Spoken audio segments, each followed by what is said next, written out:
అందరికీ నమస్తే. ఏడుపాయల వనదుర్గాదేవి అమ్మవారి గుడికి మహాశివరాత్రికి ఉన్న సంబంధం ఏంటో తెలుసా మీకు? ఈ గుడికి మహాభారతంతో కూడా సంబంధం ఉంది.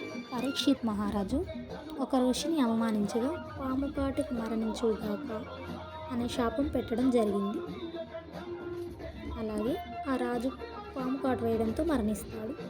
తండ్రి మరణం రాజకుమారికి ఎంతో బాధను కలిగిస్తుంది. ధనవిజయుడు ప్రపంచంలో ఉన్న నాగులను నాశనం చేయడానికి సర్పయాగం ప్రారంభిస్తాడు. ఆకాశం నుండి సర్పాలు అగ్నిలో పడుతుంటే సృష్టి సమతుల్యం కూల్చిపోవడం జరుగుతుంది.